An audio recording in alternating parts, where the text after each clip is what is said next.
Mesdames, Mesdemoiselles et Messieurs, bonsoir et merci de nous recevoir sur votre chaîne de télévision Leader. Aujourd'hui, nous avons l'honneur de recevoir Seydi Mohamed El Cheikh, qu'on ne se présente plus aujourd'hui, l'homme à la mission universelle. Seydi Mohamed El Cheikh, bonsoir. Bismillahir Rahmanir Rahim.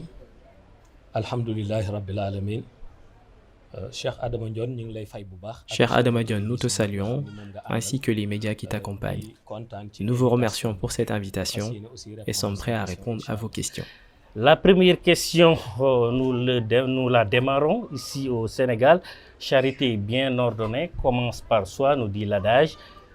La question est la suivante. Seydi Mohamed El Cheikh, vous êtes témoin oculaire de ce qui se passe actuellement au Sénégal, à savoir des manifestations tous azimuts entre le pouvoir et l'opposition, une situation politique qui fait craindre le pire. À cela s'ajoute également la situation difficile des prix qui haussent de jour en jour, mais également l'insécurité avec la violence ascendante qu'on a remarqué ces derniers temps. Seydi Mohamed El Cheikh, il n'y a pas longtemps, vous avez prédit l'entrée au Sénégal de ces êtres maléfiques appelés Afarites. Peut-on faire la liaison entre ces êtres Afarites et la situation actuelle au Sénégal et quelle analyse portez-vous sur cette situation? Comme j'ai l'habitude de le dire, nous sommes tous nés au Sénégal, nous sommes tous des citoyens sénégalais.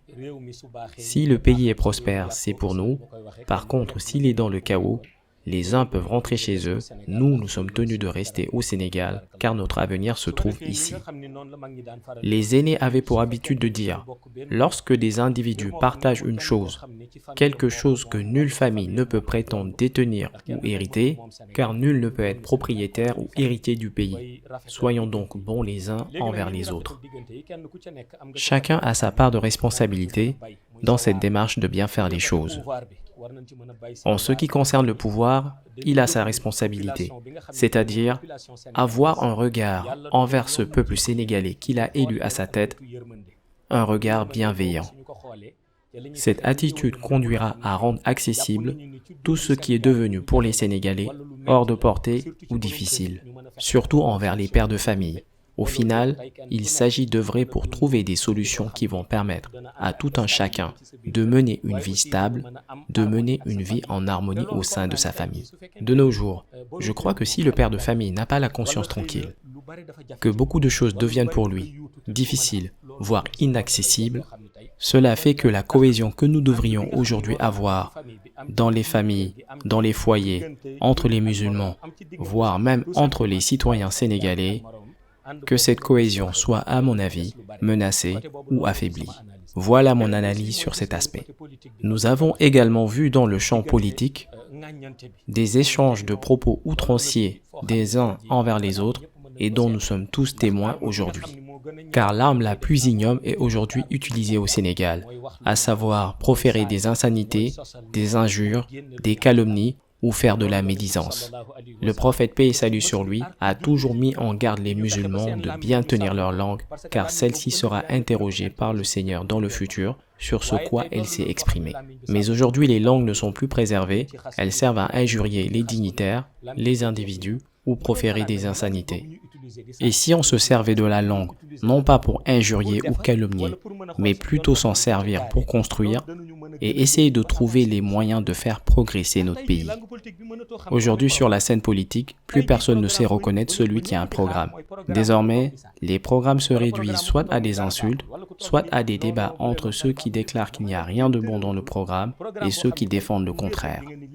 Plus personne ne propose aujourd'hui un programme qui, une fois exécuté, permettra au pays de sortir de sa situation actuelle et d'en faire un pays développé. Mais malheureusement, nous avons perdu cette culture. Nous en sommes réduits à des affrontements, des invectives et des échanges de propos malveillants. Et pourtant, les aînés qui ont prié pour la paix dans ce pays, d'ailleurs nous les honorons à cet égard, n'ont pas vécu de cette façon. Il est donc temps de retourner à la source des valeurs à laquelle on savait reconnaître le Sénégalais. Puiser et s'abreuver à nouveau à cette source, mais surtout éduquer ceux qui nous suivent à tenir des propos bienveillants. Cela dit, ce retour ne concerne pas uniquement l'opposition ou le pouvoir à la tête du pays. Pour que cela fonctionne, il faudrait que le pouvoir et l'opposition se donnent la main et que chacun œuvre, non pas pour son propre intérêt, mais pour l'avancée du pays.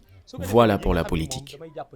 Pour le reste, je considère qu'il s'agit d'épreuves, des épreuves que le Seigneur a l'habitude d'envoyer à travers les époques. Actuellement au Sénégal, nous sommes confrontés à une épreuve très difficile à prévenir. Il s'agit d'une branche puissante des Afarites. Comme je l'ai rappelé, les Afarites ont l'habitude de venir au Sénégal depuis bien longtemps. Mais la branche que j'ai vue rentrer dans le pays fait partie des plus puissantes parmi les Afarites. Et tout le monde sait que les Afarites, là où ils vont, cherchent à semer le chaos, la division, l'instabilité.